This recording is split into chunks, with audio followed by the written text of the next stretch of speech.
Welcome to the Inquiring Cat Does Politics in the middle of March 2025. David Lammy, our Foreign Secretary in Britain, announced recently he was going to open discussions with some of the Caribbean nations about reparations. Well, notwithstanding, I think reparations is a nonsense discussion. You can't visit the sins of the fathers upon their sons generations down the track. But it was Gordon Brown who observed, after he'd been Prime Minister, that the problem with offering Scottish devolution was that it had opened a chink in the door for the independence movement in Scotland to then say, well, why should we be partially independent? We should be fully independent. And so it is, if you start these conversations, you don't know where they're going to end.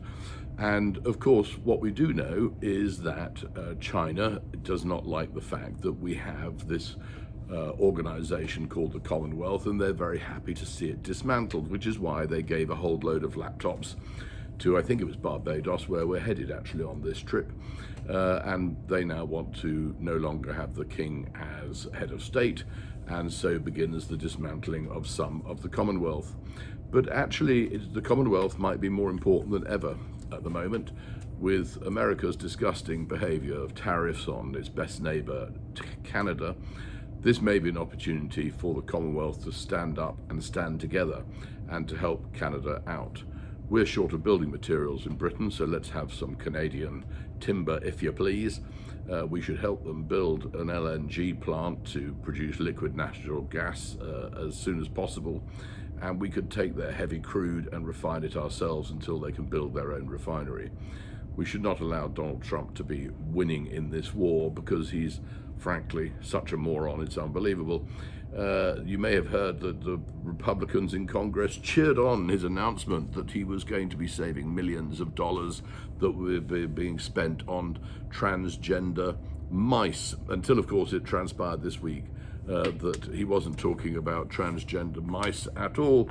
Oh no, they're transgenics mice, which are used in cancer research, but they just got all cancelled anyway. And of course the idiot Musk, who claimed to have saved 8 billion on some particular program, when the press looked into it, in fact it was only 8 million. The trouble with the MAGA maniacs is that they just believe whatever they're told, and then if they're told that what they were told was a lie and untrue, they refuse to believe it, because they're so devoted to their fascist dictator leader, that is Donald Trump.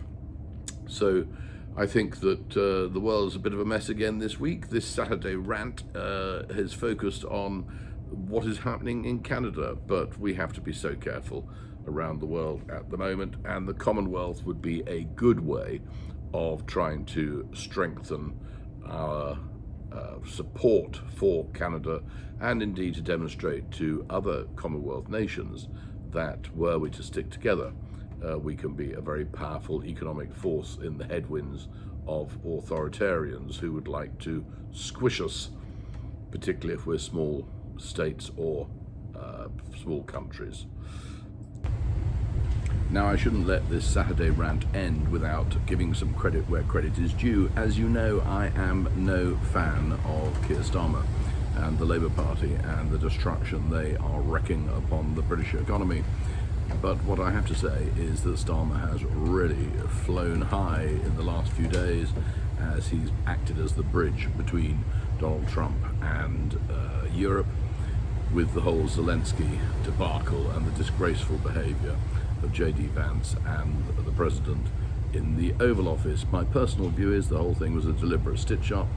Trump knows that he's never going to get a satisfactory peace deal with Putin. He handed over all the bargaining chips that Zelensky had in one phone call to Trump, so that Zelensky was left literally with no cards to play, as Trump rightly pointed out, but that's only due to Trump's own behaviour.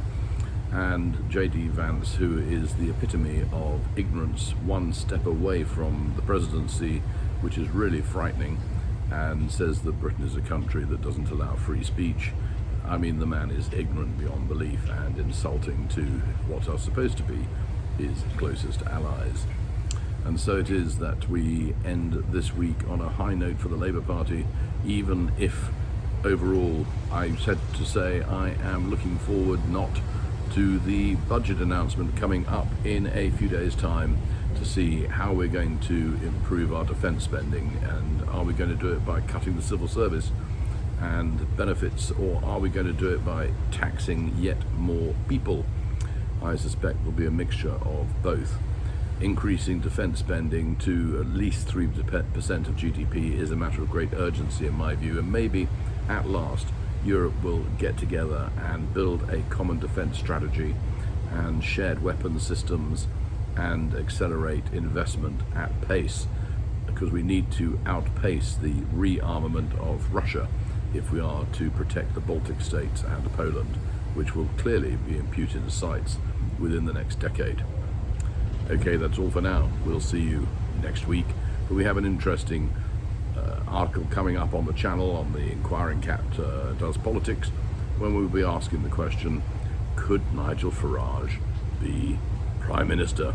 And I'm joined by Rafe Hadel-Mancu, the celebrated journalist and commentator from GB News and the BBC and Canadian Broadcasting, who gives his views on what's happening to the right in politics in the UK. So join us for that episode coming up in the next few days here on the Inquiring Cat Does Politics.